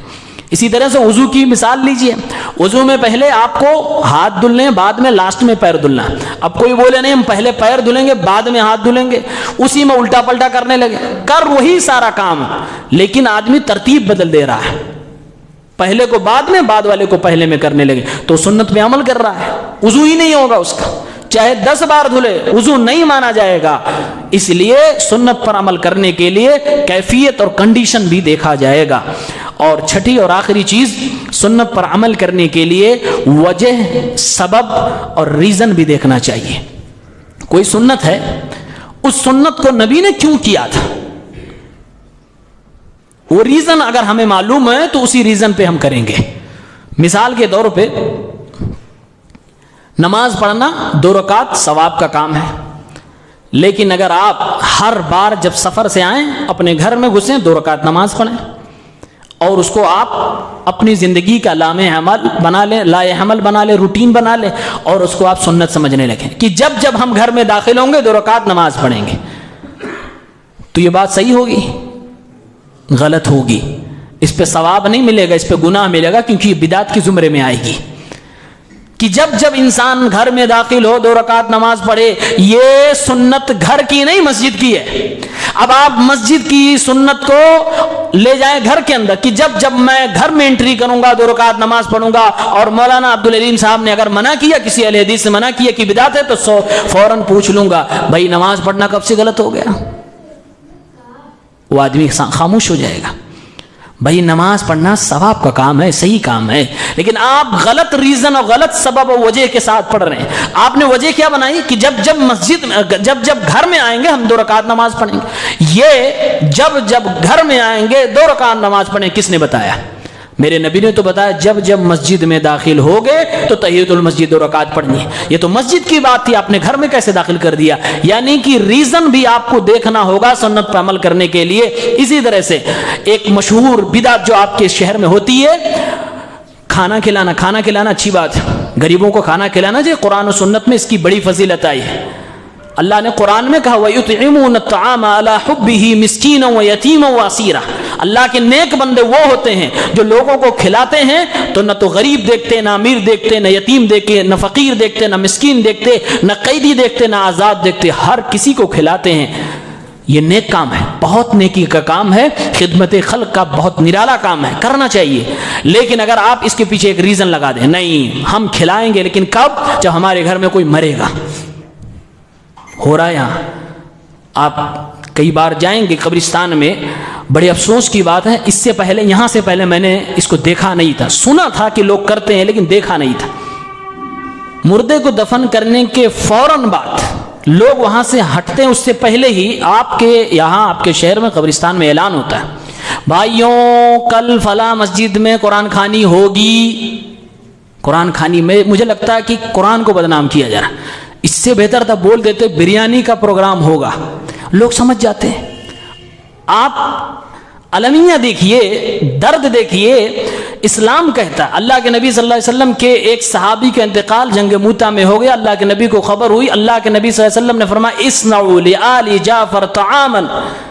آل جعفر یعنی جس شخص کا انتقال ہوا اس کا نام لے کر اللہ کے نبی فرما رہے اس کے خاندان اور گھر والوں کے لیے کھانا بناؤ, بھیجو, کیونکہ غم نے ان کو مشغول کر رکھا ہے. ان کے گھر کی عورتوں کو فرصت نہیں ہے کہ کھانا بنا سکیں. اللہ کے نبی فرما رہے جس کے گھر میں انتقال ہو جائے, وفات کسی کے ہو جائے, وہ اتنا خود غم میں نڈھال ہوتا ہے کہ وہ کھانا بنانے کی فرصت نہیں ہوتی, وہ نہیں بنا سکتے, تو پڑوسیوں کو, دوسرے لوگوں کو چاہیے کہ کھانا بنا کر اس کے گھر بھیجا کر رہے ہیں. اور یہاں معاملہ کیا ہے کہ اسی کے گھر کا وہی کوئی وارث, وہی کوئی ذمہ دار اعلان کرواتا ہے کسی خاص آدمی سے کہ فلاں جگہ قرآن خوانی کا پروگرام ہے اور اس میں بریانی بنے گی, کھایا جائے گا. قرآن کا نام لے کر اس بدعت کو خوب ہائی لائٹ کیا جاتا ہے اور لوگ سنتے ہوئے مسکراتے ہوئے اپنا ٹائم ٹیبل سیٹ کر کے چلے آتے ہیں کہ کل وہاں توڑنے کے لیے جانا ہے. یہ کھانا کھلانا ایک اچھا کام ہے, لیکن مرنے کے بعد یہ جو ریزن آپ نے جوڑ کے رکھا ہے اسی نے اس کو بدعت بنا دیا. اس لیے کبھی دھوکہ نہ کھائیں کہ جب آپ منع کریں اگلا کہے بھائی قرآن پڑھنا کب سے غلط ہو گیا, کھانا کھانا اور کھلانا کب سے غلط ہو. سب صحیح ہے, لیکن آپ نے جو ریزن جوڑا ہے کہ مرنے کے بعد یہ کام ہوگا اور فلاں موقع پر یہ کام ہوگا, یہ ریزن کی آپ کے پاس کیا دلیل ہے؟ تو یہ 6 چیزیں اگر کسی بھی سنت کے اوپر 100% آپ عمل کرنا چاہتے ہیں اور چاہتے ہیں کہ اس میں کوئی بدعت کی ملاوٹ نہ ہو, تو یہ 6 چیزیں دیکھنی ضروری ہیں. وقت, نمبر, پلیس یعنی جگہ, میٹیریل اور کیفیت یعنی کنڈیشن, اور 6ٹھی چیز ریزن. یہ 6 چیزیں ہمیں اور آپ کو دیکھنا چاہیے, اس سے ہم بدعت سے محفوظ رہیں گے. ایک حدیث اللہ کے نبی صلی اللہ علیہ وسلم کی ہے. ایک بار بہت پیارا منظر اللہ کے نبی صلی اللہ علیہ وسلم کے سامنے ہوا. صحیح مسلم کتاب الزکوٰۃ میں 1017 حدیث کا نمبر ہے. جریر ابن عبداللہ حدیث کے راوی ہیں, کہتے ہیں اللہ کے نبی صلی اللہ علیہ وسلم کے پاس ہم لوگ بیٹھے تھے, ظہر سے کچھ پہلے کا وقت تھا, تھوڑی تھوڑی دھوپ تھی, پیارے پیغمبر تشریف فرما ہیں, صحابہ کرام موجود ہیں. جریر بن عبداللہ کہتے ہیں میں بھی وہاں ہوں. کچھ لوگ آئے, ایک باہر سے کچھ لوگ آئے اللہ کے نبی کے سامنے, کیفیت بیان کر رہے ہیں صحابی. کہتے ہیں ہم نے دیکھا باہر سے آئے ہوئے لوگوں کی حالت خراب تھی, کپڑے پھٹے ہوئے تھے, پیوند لگے ہوئے تھے, چہرے پر پسمردگی چھائی ہوئی تھی, بھوک سے وہ لوگ پریشان دکھ رہے تھے. اللہ کے نبی صلی اللہ علیہ وسلم کے سامنے وہ لوگ حاضر ہو گئے. اللہ کے نبی نے جب ان کو دیکھا کہ حالت ان کی خستہ, بالکل خراب حالت میں ہے, پریشان حال ہیں, ان کے پاس نہ کھانے کی کوئی چیز ہے, نہ پہننے کے لیے کوئی مناسب چیز ہے. فتغیر وجہ رسول اللہ, صحابی کہتے ہیں اللہ کے نبی صلی اللہ علیہ وسلم کا چہرہ بدل گیا, پریشان ہو گئے اللہ کے نبی اپنے ایک امتی کو, اپنی امت کے لوگوں کو برے حال میں دیکھ کر. پیارے پیغمبر کا یہ اپنا نیچر تھا کہ آپ کسی کی پریشانی کو دیکھ کر آسانی سے بیٹھ نہیں پاتے تھے. صحابی کہتے ہیں اللہ کے نبی صلی اللہ علیہ وسلم فوراً اپنے گھر کے اندر گئے, تھوڑی دیر کے بعد واپس آئے. حضرت بلال رضی اللہ تعالیٰ عنہ سے کہا اذان دو. ظہر کی اذان دی گئی, صحابہ کرام کو اللہ کے نبی نے نماز پڑھائی. نماز کے بعد اللہ کے نبی کھڑے ہو گئے اور قرآن کریم کی 2 آیتوں کی تلاوت کی. سورہ نساء کی پہلی آیت, یا ایھا الناس اتقوا ربکم الذی خلقکم من نفس واحدہ, اے لوگو اپنے اس رب سے ڈرو جس رب نے تم سب کو ایک ہی نفس سے, ایک ہی جان سے پیدا فرمایا. اللہ کے نبی صلی اللہ علیہ وسلم یہ آیت اس لیے تلاوت کر رہے ہیں کہ اے میرے صحابہ کرام، تم سب کے سب لوگ ایک ہی ماں باپ کے بیٹے ہو، آپس میں بھائی بھائی ہو، اگر کسی کو کوئی پریشانی ہو جائے تو اس پریشانی میں دوسرا بھائی ضرور مدد کرے۔ اللہ کے نبی نے یہ آیت تلاوت کی اور اس کے بعد سورہ حشر کی تلاوت کر رہے ہیں، یا ایھا الذین آمنوا اتقوا اللہ ولتنظر نفس ما قدمت لغد واتقوا اللہ۔ اے ایمان والو، اللہ رب العالمین سے ڈرو۔ ہر ایمان والے کو یہ دیکھنا چاہیے کہ اس نے آنے والی زندگی کے لیے کتنی نیکیاں جمع کر رکھی ہیں۔ واتقوا اللہ، اللہ سے ڈرو۔ ان اللہ خبیر بما تعملون، جو بھی تم کر رہے ہو یا کرو گے اللہ تعالیٰ ساری چیزوں کو جانتا ہے۔ یہ دو آیتیں اللہ کے نبی تلاوت کرتے ہیں، اور اللہ کے نبی جب صحابہ کے سامنے قرآن کی تلاوت کریں، صحابہ کرام عربی سمجھنے والے اللہ کے نبی کے اشارے کو سمجھ گئے کہ اللہ کے نبی کے پاس آئے ہوئے ان پھٹے پرانے کپڑوں میں، پیوند لگے ہوئے کپڑوں میں ان لوگوں کی مدد کی اللہ کے نبی شاید بات کر رہے ہیں۔ اللہ کے نبی کے پاس کچھ لوگ لا رہے ہیں، تھوڑی تھوڑی چیز لا رہے ہیں، کوئی کھانے کے لیے کوئی جو لا رہا ہے، کوئی کھجور لا رہا ہے، کوئی کپڑا لا رہا ہے۔ اتنے میں ایک صحابی اٹھتے ہیں اور اپنے ہاتھ میں بھر کے جتنا ان کے ہاتھ میں آ سکتا تھا وہ سارا کا سارا اللہ کے نبی کے سامنے لا کر اڈیل دیا۔ پیارے پیغمبر صلی اللہ علیہ وسلم کا چہرہ خوشی سے لہلہا اٹھا۔ جریر بن عبداللہ صحابی بیان کرتے ہیں، جب ایک صحابی نے اپنے ہاتھ میں جتنا ہو سکتا تھا اللہ کے نبی کے سامنے لا کر رکھ دیا تو اللہ کے نبی کا چہرہ ایسے ہی چمکنے لگا جیسے کوئی چاندی ہو جس کے اوپر خوب چمک ہو، اسی طرح سے اللہ کے نبی کا چہرہ چاندی کی طرح چمکنے لگا۔ پیارے پیغمبر نے ایسے موقع پر ارشاد فرمایا، من سن فی الاسلام سنتا حسنتا فلہ اجرها واجر من عمل بها بعدہ۔ اس صحابی نے جب جمع کیا، اللہ کے نبی صلی اللہ علیہ وسلم کے سامنے اپنے خزانے کو کھول دیا، سارے صحابہ اپنے اپنے گھر گئے اور سب لوگ لانے لگے، زیادہ زیادہ لانے لگے، یہاں تک کہ اللہ کے نبی نے فرمایا اتقوا النار ولو بشق تمرہ، جتنے بھی لوگ ہیں سب لا کر جمع کریں، چاہے کھجور کی ایک گٹلی ہی لا کر جمع کریں، آدھی کھجور ہی لا کر جمع کریں، لیکن لاؤ، سب لوگ لاؤ۔ سارے لوگ لانے لگے۔ اس آدمی کو دیکھ کر اللہ کے نبی نے اس آدمی کی شان میں ایک حدیث ارشاد فرمائی۔ پیارے پیغمبر نے فرمایا، جس نے اسلام میں اچھا طریقہ جاری کیا، اچھی سنت جاری کی، اللہ تعالیٰ اس کو ثواب اس کا عطا فرمائے گا۔ اس کو دیکھ کر جتنے لوگ وہ سنت کا کام، وہ اچھا طریقہ اپنائیں گے، ان تمام لوگوں کی نیکیاں بھی اسی آدمی کو ملیں گی، اور اللہ رب العالمین کے خزانے میں کوئی کمی نہیں۔ من غیر ان ينقص من اجورهم شيء، دوسرے لوگ جو بعد میں اس کے طرز پہ، اس کے طریقے پہ عمل کریں گے، ان لوگوں کی نیکیوں میں کچھ بھی کمی نہ کی جائے گی، ان کو بھی پورا پورا ملے گا، اس کو بھی پورا ملے گا۔ کسی نئی چیز جو اسلام میں مفقود ہو گئی ہو، اسلام کی کوئی سنت جو لوگ عمل کرنا چھوڑ دیے ہوں، کوئی اچھی بات جس کو لوگوں نے چھوڑ دیا ہو غفلت کی وجہ سے، اگر آپ اسے زندہ کر دیں، اس سنت کو آپ زندہ کر دیں، تو اللہ تعالیٰ اتنا ثواب عطا فرمائے گا کہ عمل کرنے کا ثواب آپ کے کھاتے میں جائے گا۔ آپ کے بعد جتنا لوگ جتنے زمانے تک اس پر عمل کریں گے، ان سب کا ثواب آپ کو ملتا رہے گا۔ اس آدمی نے لا کر جب جمع کیا تو اللہ کے نبی صلی اللہ علیہ وسلم کے دیگر صحابہ بھی خوب لے کر آئے، تو اللہ کے نبی نے یہ بات ارشاد فرمائی، اور دیکھتے دیکھتے پورا ڈھیر لگ گیا کھانے اور کپڑے کا۔ ان لوگوں کی اللہ کے نبی نے مدد فرمائی۔ اسی میں اللہ کے نبی نے یہ تو ہو گیا کہ کسی سنت کے اوپر آپ عمل کریں گے تو یہ ثواب ملے گا، اور سنت کا آپ پرچار کریں گے، لوگوں کو کر کے دکھائیں گے، بتائیں گے، لوگ آپ کو اسی سنت کے مطابق فالو کریں گے تو یہ آپ کا ثواب ہے۔ اور اگر آپ کوئی بدعت ایجاد کر جائیں کہ آپ کے شہر میں کوئی قرآن خوانی نہیں کرتا تھا، آپ پڑھے لکھے آئے باہر سے اور آپ نے کہا کہ بھائی چلو قرآن خوانی کرتے ہیں، اور آپ نے ایجاد کر دی، آپ نے نئی نئی بدعت ایجاد کر دی، تو آپ کی لٹیا تو ڈوبے گی، آپ کو گناہ ملے گا۔ آپ کے بعد جتنے لوگ اس گناہ پر عمل کرتے رہیں گے، اس بدعت پہ عمل کرتے رہیں گے، سارا کا سارا گناہ آپ کو بھی ملتا رہے گا۔ ان کو تو ملنا ہی ہے، آپ کو پورا مکمل ملے گا۔ مثال یہ سمجھ لیجئے کہ اگر کسی شہر میں کوئی بدعت نہیں ہے، مثال کے طور پہ کوئی جلوس نہیں نکلتا تھا، جلوس محمدی جس کو عید میلاد النبی کا جلوس کے، یہ بدعت ہے، سراسر بدعت، کوئی نہیں نکلتا تھا۔ اب 10 لوگ آئے جوان، کہا کہ دین کے نام پہ ہم بڑے جوشیلے، انہوں نے بدعت ایجاد کر دی کسی ایسے شہر میں جہاں یہ نہیں ہوتا تھا۔ جب تک وہ جلوس نکلتا رہے گا، ان 10 کو گناہ ملے گا، اور برابر اتنا ہی ملے گا جیسے وہ ہر بار وہ گناہ کر رہے ہیں۔ اللہ کے نبی فرماتے ہیں وَمَن سَنَّ فِي الْإِسْلَامِ سُنَّةً سَيِّئَةً كَانَ عَلَيْهِ وِزْرُهَا وَوِزْرُ مَنْ عَمِلَ بِهَا مِنْ بَعْدِهِ مِنْ غَيْرِ أَنْ يُنْقَصَ مِنْ أَوْزَارِهِمْ شَيْءٍ. اگر کسی نے کسی بری چیز کا ایجاد کر دیا، شروعات کر دی، تو اس کو تو گناہ ملنا ہی ہے، اس کے بعد جتنے لوگ اس پر عمل کریں گے اس کا بھی گناہ اسے ملے گا، بغیر کسی کمی کے، بغیر کسی کوتاہی کے. یہ اللہ کے نبی صلی اللہ علیہ وسلم کی حدیث ہے. ایک ٹکڑے کا تعلق جو پہلے اللہ کے نبی نے بیان کیا کہ کوئی ایسی چیز جو شریعت میں ہے، جائز ہے، سنت ہے، بہتر چیز ہے، لوگ نہیں کر رہے ہیں، آپ اس کو شروع کر دیجئے، بشرط کہ وہ بدعت نہ ہو، وہ اللہ کے نبی کی شریعت کے اندر کی چیز ہو. تو جتنے لوگ عمل کریں گے آپ کو ثواب ملتا رہے گا. اور اس کے مخالف اگر کوئی بدعت ہے تو ہمیشہ دور رہیے. بدعت کرنا گناہ تو ہے ہی، بدعت کرنا گناہ تو ہے ہی، لیکن بدعت کو اپنے شہر میں، اپنے گھر میں پہلی بار کرنا یہ بہت خطرناک گناہ ہے. کیوں؟ اس لیے کہ آپ اپنے سے صرف وہاں بچیں گے نہیں کہ اپنا آپ نے کر لیا تو آپ کو گناہ ملا، بعد میں آپ نے توبہ کر لیا. وہ جو بعد کے لوگ کرتے رہیں گے اس کا توبہ کون کرے گا؟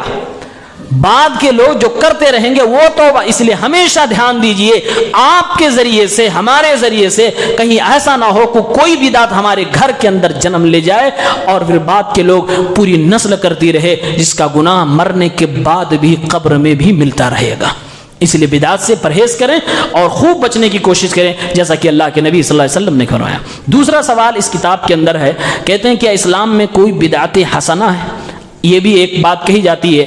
پہلے تو یہ بدعتی لوگ مانتے نہیں کہ یہ چیز بدعت ہے، اور جب مان لیتے ہیں تو کہتے ہیں چلو ٹھیک تمہاری بات مان لیا، یہ بدعت ہے، لیکن یہ بدعت حسنہ ہے، یعنی اچھی بدعت ہے.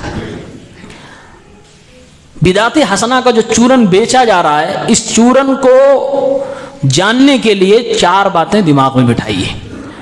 یہ غلط ہے، کتنا غلط ہے، کیسے سمجھائیں گے یا کیسے آپ سمجھیں گے. نمبر 1، آپ اپنے دماغ میں یہ بٹھا لیں کہ شریعت سازی یہ اللہ کا کام ہے. مطلب شریعت بنانا، دین کے قوانین پاس کرنا یہ اللہ کا کام ہے. کس کا کام ہے؟ اللہ کا کام ہے. قرآن کریم میں اللہ رب العالمین نے مشرکین کے بارے میں کہا ام لہم شرکاء شرعوا لہم من الدین ما لم یأذن بہ اللہ. کیا ان لوگوں نے ایسے شریک مقرر کر رکھے ہیں جنہوں نے ایسے احکام دین مقرر کر دیے ہیں جو اللہ رب العالمین کے فرمائے ہوئے نہیں. یعنی اگر کوئی ایسا عمل کر رہا ہے جس کو کرنے کے لیے اللہ نے حکم نہیں دیا یا اپنے نبی سے نہیں کہلوایا، تو اللہ فرما رہا ہے کہ ایسے لوگ اللہ کے فرمائے بغیر، اللہ کے کہے بغیر عمل کرتے ہیں. تو کیا انہوں نے اللہ رب العالمین کا کوئی ساجی اور شریک بھی بنا لیا کہ اللہ کچھ اور کہہ رہا اور ان کا دوسرا رب کچھ اور کہہ رہا ہے؟ اللہ تعالیٰ نے کہا اللہ نے جو نہیں فرمایا ہے وہ آپ کو نہیں کرنا. اسی کو بدعت کہتے ہیں. پہلی چیز، شریعت کس کا کام ہے بنانا؟ اللہ تعالیٰ کا. شریعت بنانا بڑے بڑے مولویوں کا بھی کام نہیں ہے، دنیا کے کسی عالم کا کام نہیں کہ وہ شریعت بنائے. عالم چھوڑیے، کسی نبی کو اجازت نہیں ہے کہ وہ اپنی مرضی سے شریعت بنائے. نبی کو بھی اجازت نہیں. اس کی مثال دیں، اللہ کے نبی معراج پہ گئے، اللہ کے نبی صلی اللہ علیہ وسلم کے اوپر 50 وقت کی نماز فرض ہوئی. حضرت موسیٰ سے ملاقات ہوئی، موسیٰ علیہ السلام نے کہا فرجع الی ربک، جائیے اپنے رب کے پاس، کم کروائیے. گئے، کم کروایا گیا، اور اس کے بعد کم ہوتے ہوتے 5 ہو گئی. اس کے بعد اللہ تعالیٰ نے کہا کہ 5 آپ کے اوپر فرض کر دی گئی، آپ کی پوری امت 5 وقت کی نماز پڑھے گی. نماز کم کروانے کے لیے بھی اللہ کے نبی کو اللہ کے پاس جانا پڑا اور بار بار ریکویسٹ کرنی پڑی. 2 نبیوں کے مشورے سے 50 سے 5 نماز ہوئی. اللہ کے نبی اپنی مرضی سے نماز بھی نہیں کم کر سکے. مطلب یہ ہوا کہ شریعت بنانا اور قانون بنانا یہ صرف اللہ رب العالمین کا اختیار ہے، کسی نبی کا بھی اختیار نہیں ہے. جب کسی نبی کو بھی یہ پاور نہیں ملا ہے، پھر کسی عالم یا کسی مفتی کو یہ کیسے پاور مل سکتا؟ کوئی کیسے کہہ دے کہ یہ چیز اچھی ہے، یہ بدعت ہے مان لیا، لیکن اچھی بدعت. اور اچھی جب کوئی چیز آپ کہہ رہے ہیں، کس کے نگاہ میں اچھی؟ آپ کی نگاہ میں اچھی ہے، میری نگاہ میں اچھی ہے. بھائی ہر آدمی کا ٹیسٹ الگ ہے.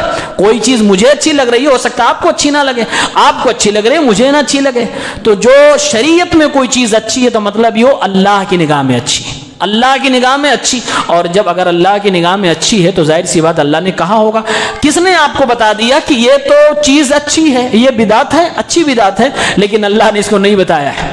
تو پھر آپ کو کیسے پتا چلا کہ اللہ کو یہ چیز اچھی لگ رہی ہے؟ پھر آپ کیسے کسی چیز کو بدعت حسنہ کہہ رہے ہیں؟ تو پہلی چیز بدعت حسنہ کی خطرناکی کو سمجھنے کے لیے ضروری ہے آپ یہ جانیں کہ شریعت بنانے کا کام اللہ کا کام ہے، کسی اور کا نہیں۔ دوسری چیز، یہ شریعت بنانے کا جو کام تھا وہ کمپلیٹ ہو چکا، وہ ختم ہو چکا ہے۔ اب اس دور میں شریعت کی مینوفیکچرنگ کی دکان بند ہے، وہ اللہ کے نبی کے جانے کے بعد سے ہی بند ہو چکا ہے۔ قرآن میں اللہ نے کہا الیوم اکملت لکم دینکم واتممت علیکم نعمتی ورضیت لکم الاسلام دینا، میں نے دین کو مکمل کر دیا، اسلام کو مکمل کر دیا۔ جب دین مکمل، شریعت مکمل، تو شریعت کے قانون اسی وقت بنائے جانے بند کر دیے گئے۔ اب اللہ کے نبی کے بعد کوئی صحابی شریعت نہیں بنا سکتے، کوئی تابعی نہیں بنا سکتے، کوئی امام نہیں بنا سکتے، کوئی ولی، کوئی عالم نہیں بنا سکتا۔ شریعت اللہ رب العالمین بناتا ہے، اور وہ بنانے کا کام اللہ کے نبی کی وفات کے ساتھ ساتھ دنیا سے ختم ہو گیا، بن گیا۔ اب تیسری چیز، اللہ تعالیٰ نے شریعت بنانے سے ہمیں اور آپ کو منع بھی کیا ہے، یعنی کہ جو ہو گیا ہو گیا، اب آگے اس میں ایڈ نہیں کر سکتے، اس میں کچھ اضافہ نہیں کر سکتے۔ قرآن میں اللہ تعالیٰ نے کہا یا ایھا الذین آمنوا اطیعوا اللہ واطیعوا الرسول ولا تبطلوا اعمالکم، اے ایمان والو اللہ کی رسول کی اطاعت کرو، اپنے اعمال کو برباد نہ کرو، یعنی کہ شریعت میں ایڈ کر کے، زیادتی کر کے، اس میں بڑھا کر اپنے اعمال کو برباد نہ کرو، صرف اللہ اس کے رسول کی پیروی کرو، قرآن کی بات مانو، حدیث کی بات مانو۔ اگر اس میں زیادتی کرو گے، ایڈ کرو گے، تو تمہارے اعمال برباد ہو جائیں گے۔ اللہ کے نبی فرما رہے من عمل عملا لیس علیہ امرنا فہو رد، جس نے کوئی ایسی نیکی کی جس پر میری مہر نہیں ہے، یعنی قرآن و سنت کی دلیل نہیں ہے، تو وہ چیز نام مردود ہے، اللہ تعالیٰ اس کو قبول نہیں کرے گا۔ تو یہ تین چیزیں ہو گئی، ایک یہ کہ شریعت صرف اللہ بنائے گا، دوسرے یہ کہ بنانے کا کام ختم ہو چکا ہے، تیسرا یہ کہ اللہ تعالیٰ نے شریعت بنانے سے اب منع کر رکھا ہے، چوتھا یہ ان تینوں کے باوجود اگر کوئی بنا بیٹھا تو کیا ہوگا؟ یعنی بدعت کے راستے بند ہیں، اب اگر کوئی بدعت کا ایجاد کر بیٹھا تو کیا ہوگا؟ تو اللہ کے نبی کی حدیث اس میں بھی موجود ہے کہ وہ کام ریجیکٹ کر دیا جائے گا، اللہ کی بارگاہ میں قبول نہیں ہوگا، مردود ہوگا۔ اس لیے اللہ کے نبی صلی اللہ علیہ وسلم فرماتے ہیں من احدث فی امرنا ھذا ما لیس منہ فہو رد، جس نے میرے دین کے اندر کوئی چیز ایجاد کی جس پر کوئی قرآن و سنت کی دلیل نہیں ہے، فہو رد، تو وہ مردود ہے، اللہ تعالیٰ اس کو قبول نہیں کرے گا۔ اس کی دو مثالیں دیکھیے۔ عقل سے انسان بدعت حسنہ کا ایجاد کرتا ہے، عقل اپنا دماغ جب لگاتا ہے تو کہتا ہے یہ چیز تو اچھا، ایسا ہونا چاہیے، ہونا چاہیے، مطلب آپ کو اچھا لگ رہا تو ہونا چاہیے، مطلب یہ کہ صحابہ کو یہ چیز اچھی نہیں لگی، اللہ کے نبی کو اچھی نہیں لگی، اس لیے انہوں نے نہیں بتایا، ہمیں اچھی لگ رہی ہے تو ہم کہہ رہے ہیں اس کو ہونا چاہیے، اس کو ایڈ کیا تو اس کو کہہ دیا یہ بدعت تو ہے، یعنی نبی نے نہیں کیا لیکن اچھی ہے اس لیے ہم کہہ رہے ہیں بدعت حسنہ۔ اس کی مثال دیکھیے، اذان ہوتی ہے، اذان میں سب سے اخیر میں کون سا ہے جملہ؟ کیا ہے؟ لا الہ الا اللہ، اور کلمہ پورا کیا ہے؟ لا الہ الا اللہ محمد الرسول اللہ۔ کلمہ ان دونوں کو ملاؤ تب کلمہ بنتا ہے، کلمہ طیبہ۔ اذان میں لا الہ الا اللہ پہ بات ختم ہو جاتی ہے، اب کوئی اپنا دماغ لگائے اور کہے کلمے کا ایک پارٹ تو ذکر کر دیا گیا، دوسرا پارٹ باقی ہے، لہٰذا اب آج کے بعد سے اذان جب دیں گے تو لا الہ الا اللہ کے بعد محمد الرسول اللہ بھی کہیں گے۔ اگر کوئی ایسا کرے تو شریعت کی نگاہ میں وہ کون سا کام کر رہا ہوگا؟ ہم اور آپ فوراً کہیں گے کہ وہ غلط کر رہا ہے، کیونکہ اللہ کے نبی صلی اللہ علیہ وسلم سے ثابت نہیں کہ اللہ کے نبی نے لا الہ الا اللہ کے بعد محمد الرسول اللہ بھی کہنے کا حکم دیا، گرچہ وہ کلمے کا ایک پارٹ ہے، لیکن اللہ کے نبی نے اذان کے درمیان محمد الرسول اللہ کو اخیر سے اسکپ کر دیا ہے۔ لہٰذا اب آج کے دور میں اگر کوئی محمد الرسول اللہ جو کہ کلمے کا ایک ضروری پارٹ ہے وہاں اذان کے اندر ایڈ کر رہا، ہم کہیں گے وہ آدمی بدعت کر رہا ہے، گرچہ اپنی دماغ سے سوچا جائے، لوجیکلی دیکھا جائے تو لگتا ہے کہ ہاں یہاں پر یہ ہونا چاہیے تبھی کلمہ کمپلیٹ ہوگا، لیکن ہمارا جواب کیا ہوگا؟ صحابہ سے، نبی سے ثابت نہیں، لہٰذا ہم اور آپ یہاں محمد الرسول اللہ ایڈ نہیں کر سکتے۔ اسی طرح سے تمام بدعات کے اندر یہی جواب آپ کا ہونا چاہیے، جو چیز نبی سے ثابت نہیں ہے وہ کام ہم نہیں کریں گے، گرچہ وہ اچھی ہی کیوں نہ لگے۔ جب ہم کلمے کے ایک جملے کو اسکپ کر رہے ہیں اس لیے کہ ثابت نہیں ہے، اور اگر جوڑ دیں بدعت بن جائے تو دنیا کی تمام عبادات میں، تمام بدعات کے اندر جو کیا جا رہا ہے وہ سب کے سب آپ یہی جواب دے سکتے ہیں۔ دوسری اس کی مثال ہے، نماز پڑھائے ہم، نماز میں سب سے اخیر میں کیا کہتے ہیں؟ السلام علیکم ورحمۃ اللہ، السلام علیکم ورحمۃ اللہ کہتے ہیں۔ سلام کے تعلق سے اسلام کیا کہتا ہے؟ اسلام کہتا ہے کہ جب کوئی سلام کرے تو آپ کو جواب دینا ہے، جواب دینا واجب ہوتا ہے، فرض ہے۔ اگر ہم نے آپ سے سلام کر لیا تو آپ کا جواب دینا فرض ہو گیا۔ وَإِذَا دَعَاكَ فَأَجِبْهُ، جب بلائے تو آپ کو جواب دینا ہے۔ سلام کرنا سنت ہے، اگر آپ کسی سے ملیں تو سلام کریں، اس پہ ثواب ہے، اچھی بات، لیکن اگر آپ نے نہیں کیا، اگلے نے آپ سے کر لیا تو آپ کو اب جواب دینا فرض ہو گیا، واجب ہو گیا، نہیں اگر جواب دیں گے گناہ ملے گا۔ امام صاحب نے کہا السلام علیکم ورحمۃ اللہ، اب مقتدی پیچھے سے کہے وعلیکم السلام، امام صاحب کیا ہوگا؟ صحیح ہوا کہ غلط ہوا؟ امام صاحب کہہ رہے السلام علیکم ورحمۃ اللہ، پیچھے سے مقتدی بولے وعلیکم السلام ورحمۃ اللہ وبرکاتہ۔ امام صاحب کیا حال ہے، کیسے، کتنے دن بعد آپ آئے، یہ اچھا کام ہوگا؟ اب امام صاحب پوچھے بھائی کیوں ایسا کیا تم نے؟ بولے امام صاحب سلام کا جواب دینا ضروری ہے، آپ نے کہا السلام علیکم ورحمۃ اللہ، پیچھے سے ہم نے کہا وعلیکم السلام ورحمۃ اللہ، امام صاحب کیا حال ہے؟ یہ غلط ہوگا کہ صحیح ہوگا؟ بدعت ہے یہ، کیوں؟ جواب کیا ہے؟ سمپل جواب ہے۔ پیارے پیغمبر نے اپنی زندگی میں نہ جانے کتنی نمازیں پڑھائی، آپ صلی اللہ علیہ وسلم سلام پھیرتے تھے، آپ کے بعد صحابہ نے پڑھائی، ابو بکر صدیق نے اللہ کے نبی کے دور میں ہی 17 نمازیں پڑھائی، لیکن کبھی کسی مقتدی نے امام کے جواب میں وعلیکم السلام نہیں کہا۔ سمپل جواب ہوگا، جب صحابہ نے نہیں کہا، اللہ کے نبی نے نہیں کہا، پھر ہم یہ کام کیسے کریں؟ گرچہ لاجک دماغ میں بیٹھ رہی ہے، گرچہ عقل کے حساب سے بات تو سمجھ میں آ رہی ہے کہ اگلا سلام کر رہا ہے، لاؤ جواب ہی دے دیتے ہیں، لیکن یہاں پر جواب نہیں بتایا گیا، جواب ثابت نہیں۔ اگر کوئی جواب دے رہا تو گویا کہ بدعت کر رہا ہے۔ بدعت کو سمجھنے کے لیے چھوٹی دو مثالیں ہیں، یہ ہمیں اور آپ کو سمجھنا چاہیے۔ بدعت ایک خطرناک چیز ہے، انسان کے دین کو برباد کرنے والی چیز ہے، اور یہ وہ گناہ ہے جس گناہ کو لوگ گناہ ہی نہیں سمجھتے ہیں، اس لیے زیادہ سے زیادہ اس پر توجہ دینے کی ضرورت ہے۔ انشاءاللہ آگے کے دروس میں جیسے ہم لوگوں نے تفصیل سے یہ سیکھا کہ شرک کیا ہے، شرک اکبر کیا ہے، بڑا شرک کیا ہے، چھوٹا شرک کیا ہے، جتنی تفصیل ہو سکتی تھی عوامی لیول پر بتائی گئی، آپ کے سامنے رکھی گئی، اور میرا ایسا ماننا ہے کہ جس نے بھی سارے دروس اٹینڈ کیا ہوگا، یہ ویڈیوز جو اویلیبل ہیں یوٹیوب پر، اگر پورا سن لے تو انشاءاللہ وہ شرک سے اپنے آپ کو بچانے میں اپنے آپ کو تیار سمجھے گا، اور اپنی نسل کو، اپنے آل اولاد کو سمجھانے کے لیے اس کے لیے کافی ہوں گی۔ اسی طرح سے آنے والے دروس میں انشاءاللہ ہم اور آپ دیکھیں گے کہ بدعات کیا کیا ہے، کون کون سی بدعات جو ہمارے دور میں، ہمارے علاقے میں، ہمارے قریہ میں اور ہماری سٹی بستی میں، شہر میں پائے جاتے ہیں، ان بدعات کے اوپر اسلام کیا کہتا ہے۔ انشاءاللہ بدعات کا پوسٹ مارٹم انشاءاللہ اگلے دروس میں ہوگا، اور مسلسل کئی بدعات سال بھر میں جو بدعات ہوتی ہیں ایک کے بعد آپ کے سامنے رکھی جائیں گی۔ بس آپ لوگوں سے گزارش ہے کہ زیادہ سے زیادہ یہاں آنے کی کوشش کریں۔